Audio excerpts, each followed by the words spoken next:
Yes, good. Bonsoir à vous, c'est le coach Damien. Je vais vous partager la petite leçon. Je vous ai promis l'autre fois de faire rapidement une leçon de conjugaison sur des grammaires sur la conjugaison du temps présent, ok? La formation du present simple. Alors, je vous ai dit, lorsque vous apprenez la grammaire en anglais, il faut toujours vous poser deux questions sur la fonction et la structure. OK? Et la formation d'un temps tient de ce qu'on appelle la structure. Alors, ici, nous allons voir pour les présents simples, qu'on appelle en anglais les simple present. Parce qu'en anglais, nous avons deux présents. Il y a le présent simple et le présent continu. Le présent simple exprime une action qui se passe habituellement ou de vérité générale, contrairement au présent continu qui exprime une action qui se passe au même moment que vous parlez. OK? Alors, aujourd'hui, nous allons nous limiter à la formation du présent simple. Alors, on dit d'une manière générale, la formation du présent simple en anglais est nettement plus simple qu'en français. En effet, pour former le présent, il suffit de prendre le verbe à l'infinitif sans les tout et d'y ajouter les sujets. Vous avez par exemple to do, ok? Donc to do, to play, pardon.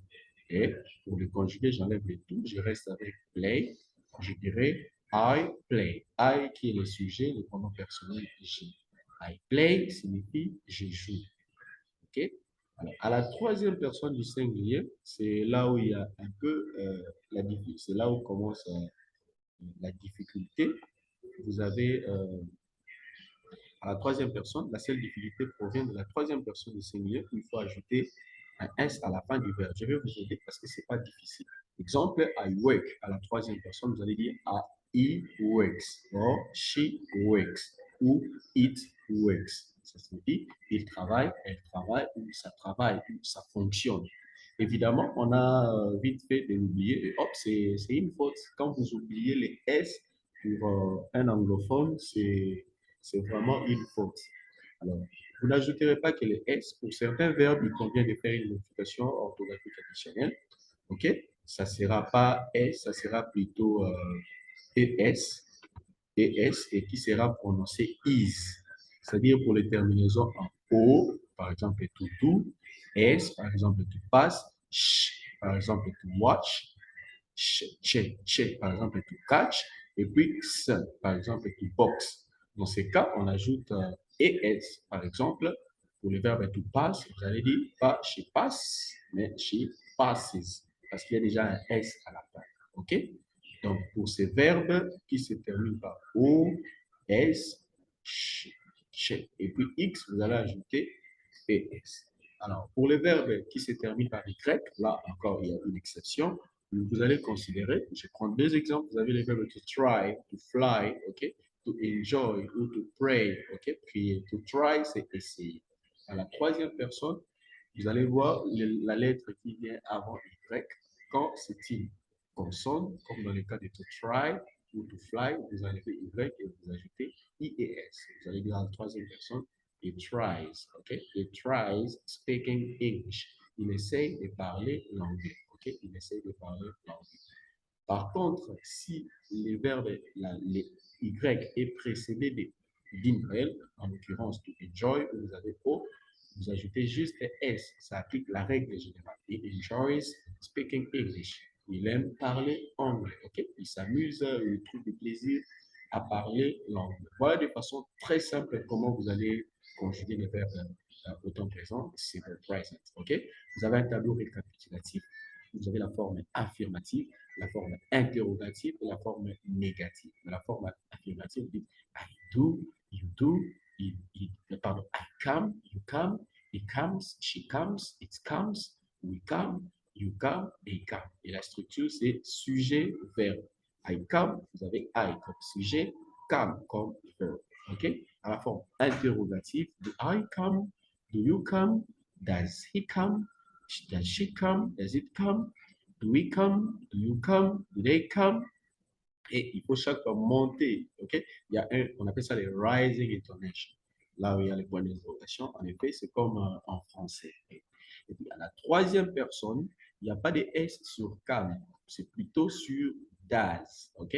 Comme le verbe se termine par O, nous l'avons dit précédemment, vous ajoutez ES. Et la structure sera le verbe do, l'auxiliaire to do, parce qu'en anglais, nous avons trois auxiliaires. L'auxiliaire être, to be, l'auxiliaire avoir, to have, et l'auxiliaire to do, qui est le verbe faire. OK?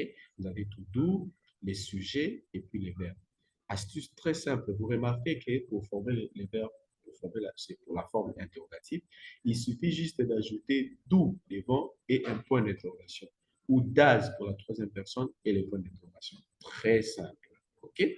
Et la forme négative, vous avez do not pour les autres personnes et does not pour la troisième personne du singulier.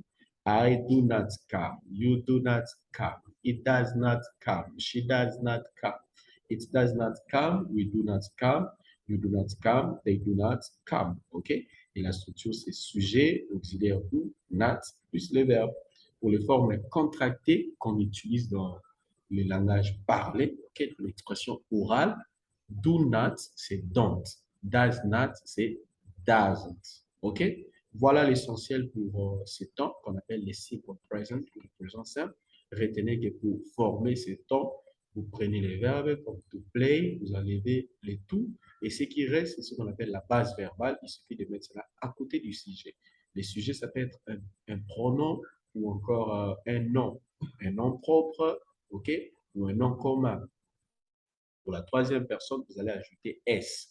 Pour les verbes qui se terminent par O ou les jointantes, les verbes qui se terminent par S ou les jointantes, les verbes qui se terminent par CH, vous allez ajouter ES. Les verbes qui se terminent par Y, qui sont précédés d'une consonne, vous allez enlever les Y et vous ajoutez IES. Comme to try, vous dites it tries. To fly, it flies. OK? Pour les verbes qui sont précédés d'une voyelle, c'est terminé par Y, comme to enjoy ou to pray, vous appliquez la règle générale. OK, merci d'avoir suivi cette vidéo. Si vous ne l'avez pas encore fait, faites-le, abonnez-vous à la chaîne parce que ça sera une suite des vidéos dans ce qui viendra. Voilà, sur la conjugaison, ça vous aidera en fait à pouvoir vous améliorer. Je vous dis merci d'avoir suivi la vidéo. À la prochaine. Ciao, ciao.